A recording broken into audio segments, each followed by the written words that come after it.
Oke, yang inian, yang belakang ini adalah IUD ya, IUD yang koper T. Jadi yang dia bentuknya T, di sayapnya ada lilitan tembaganya. Ini adalah tabungnya sama ada inserternya ini. Nah, biru ini adalah yang dipakai untuk mengukur panjang dari uterus atasnya. Jadi nanti ini masuk ke dalam, digunting, masuk ke dalam uterus. Nah, ini dia ada di depan porsio, di depan lubang porsionya. Nah, jadi ada yang ini apa di? Oh, ini. Boleh deh kalau mau dilihat ke belakang. Nah, di dalam tadi itu kita kalau pemasangan IUD memang harus ada asisten ya, karena ini IUD-nya ini sendiri harus dimasukkan sayapnya ke dalam tabung. Kalau kita sendiri yang melakukan agak susah karena kita sudah pakai sarung tangan. Steril, yang asistennya juga sama, dia pakai sarung tangan steril juga.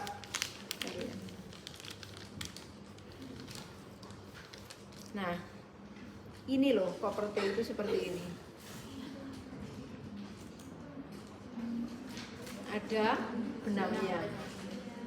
Ini tembaganya, di sini ada plastik sintetisnya. Ya.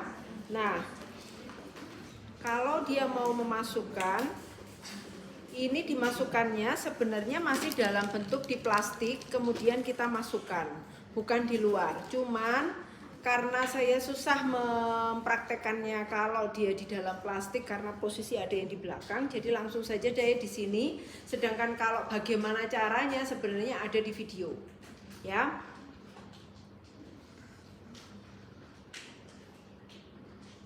Nah, ini itu sebenarnya sayapnya dia masuk, ditekuk, kemudian dimasukkan ke dalam tabungnya. Supaya pada saat masuk ke dalam uterus dia bisa masuk ke lubang porsio. Baru nanti pada saat memasukkannya dia didorong pakai ini, didorong tabung dilepas, didorong tabungnya ini didorong tabungnya digiling. Jadi nanti ya. Oke. Asistennya nanti yang akan menyiapkan dari IUD-nya, tinggal kita siapkan yang lain dulu. Nah, saya mau ngasih tahu alatnya. Yang pertama yang harus ada adalah kom berisi kapas sublimat. Ada kapas sublimat, paling enggak minimal ada 5.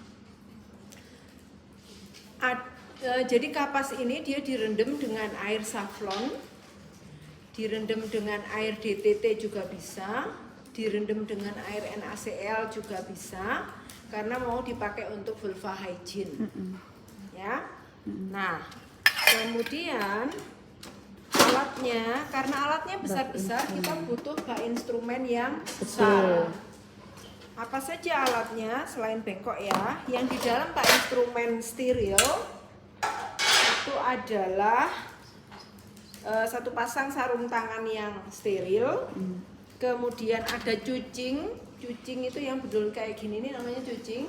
Di dalamnya dikasih betadin dan ada kasanya.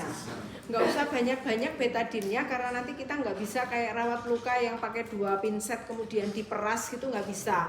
Makanya kita pakai secukupnya saja, yang penting pokoknya ini basah oleh betadin, tapi basahnya nggak yang netes-netes ya, sekedar ada kandungan betadinnya. Nah, kemudian yang dimasukkan dulu biasanya adalah ini spekulum atau cocor bebek. Nih ya, jadi memasukkannya nanti miring, posisinya miring dulu, Ini kan gini, kita megangnya seperti ini, posisinya miring dulu, nyampe di dalam, kita putar, kemudian kita buka. Ini bukanya adalah dengan ditekan ke bawah, dia akan bisa melihat si lubang porsio di dalam. Yang dicari adalah lubang porsionya itu supaya pada saat kita memasang IUD kita bisa lihat, oh itu lubangnya ada di sana gitu. Kalau sudah, kita kunci dengan memutar kuncinya ini ke kanan. Oke. Kalau ini sudah, melepasnya juga sama. Kuncinya dibuka dulu. Dia dibuka ditutup dulu ya. Nah, kalau dia udah tutup, miring dulu baru kemudian dikeluarkan. Nah,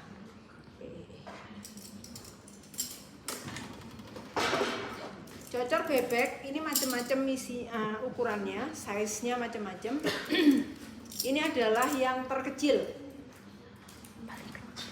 Ini terkecil. Ini terkecil karena yang paling besar ada sendiri. Nah, kapan kita pakai yang kecil, kapan kita pakai yang besar? Kalau yang bersangkutan itu berat badannya, ya istilahnya orangnya gemuk ya, maka area sekitar vagina itu biasanya lemaknya banyak. Kita pakainya yang kecil. Karena kalau pakai yang besar nggak akan kesakitan orangnya. Karena kan banyak lemaknya ya. Jadi dia nanti akan terlalu sempit, dimasukin ini nanti sakit. Ya, makanya dia pakai yang ukuran kecil. Atau pada orang yang bentuk uterus itu kan ada yang retrofleksi, ada yang antefleksi. Kalau yang normal kan harusnya antefleksi ya. Jadi dia di atas gitu. Nah, kalau dia yang retro, dia ke belakang, maka pakainya yang kecil. Karena apa? Ini nanti harus dilihat sampai ke bawah untuk dia kemudian dikeataskan porsionya. Kalau pakai yang besar kesakitan karena kita harus melihat dari bawah terus dikeataskan kemudian dibuka porsionya itu dengan ini. Makanya dia pakainya yang ukuran kecil. Nah, ukuran yang besar dipakai kapan? Ukuran yang besar itu biasanya dipakai pada orang-orang yang misalkan kayak postpartum, jadi kondisinya masih barusan melahirkan. Nah, itu biasanya serviknya masih kebuka karena proses kelahiran bayi. Kan kalau bayi lahir kan berat badannya paling enggak di atas 2,5 kilo sampai 3 kilo. Jadi artinya si serviknya itu masih membuka. Nah, itu pakai spekulumnya yang agak besar ya. Ukuran yang agak besar dia bisa masuk. Oke. Satu ini spekulum atau cocor bebek. Yang berikutnya adalah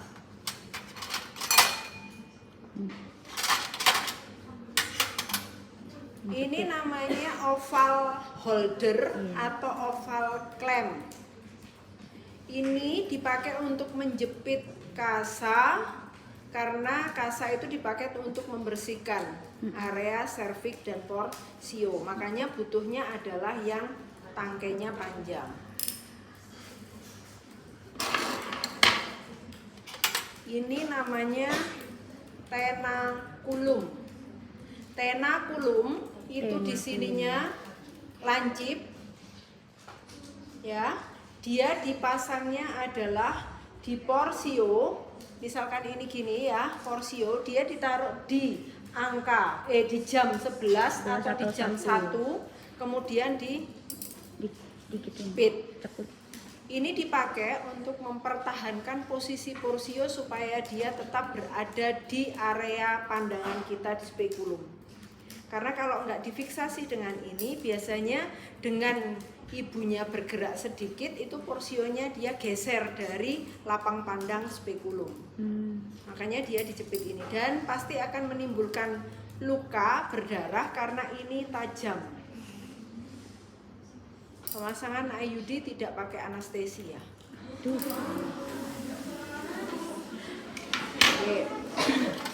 Enggak kok, karena memang yang dijapit itu dia tidak apa namanya dipakai. Jadi kayak kamu tahu yang ngapal di sekitar kuku ini. Itu kan kalau digunting kan dia nggak kerasa sakit kan? Karena itu yang kita jepit yang kayak gitu, yang kapalnya itu. Oke. Kapalen gitu. Kapalen. Ya. Berikutnya sonde uterus. Untuk mengukur. Sonde uterus itu dipakai untuk mengukur panjang uterus. Dia memasukkannya kalau kita tahu dia antefleksi, maka memasukkannya posisinya begini. Memasukkannya begini. Tapi kalau kita tahu dia retrofleksi, maka sondenya masangnya begini karena dia posisinya ke belakang dari uterusnya. Nah, nanti begitu dia dimasukkan, dikeluarkan, pasti ada yang namanya cairan atau lendirnya, serviks yang tertinggal di sini. Batasnya itulah yang kita pakai sebagai ukuran uterus dari ibu. Normalnya uterus itu panjangnya antara 6 sampai 8 cm. Kalau kurang dari 6 cm, maka IUD itu bisa dipasang, ibunya bisa pakai KB IUD, tetapi ada resiko IUD-nya lepas sendiri tanpa disadari karena terlalu pendek panjang dari uterus. Kalau dia lebih dari 8 cm, boleh dipasang, ibunya tetap boleh dipasang IUD, tetapi harus diedukasi bahwa biasanya efektivitasnya tidak bisa maksimal karena tembaga tadi itu hanya bisa memberikan efek infeksi steril pada ukuran uterus yang 6 sampai 8. Di atas 8 cm terlalu lebar mungkin ya, terlalu panjang. Tembaganya nggak bisa mematikan si sperma. Jadi masih ada sperma yang bisa hidup masuk. Gitu. Itu kalau lebih dari 8 cm. Oke, sonde uterus. Berikutnya adalah gunting panjang. Ini yang dipakai untuk menggunting benang dari IUD. Tadi kan ada benangnya ya, T, kumparan-kumparan tembaga, terus ada benangnya. Ini adalah yang dipakai untuk menggunting, walaupun dia seperti gunting biasa, tetapi karena panjang, kita memang butuh yang panjang karena harus masuk ke sana ya. Jadi makanya kita butuh guntingnya yang panjang. Satu lagi, ini adalah IUD removal. Kita menyebutnya kayak aligator karena bentuknya seperti buaya. IUD removal atau aligator. Ingat aja si buaya, maka kita tahu itu adalah alat untuk melepas IUD. Ya, yang dijepit di sini adalah benangnya IUD. Kemudian kita jepit dan kita tarik. Bukan begini, tetapi harus begini masangnya, megangnya, ya. Oke. Gimana caranya? Nggak akan bisa kelihatan yang di belakang, tetapi walaupun kalian tidak bisa melihat ini yang di bagian belakang nggak bisa melihat, nanti dari video kalian bisa putar ulang, kemudian ketika saya tanya ini nanti harus bisa. Ya. Sudah?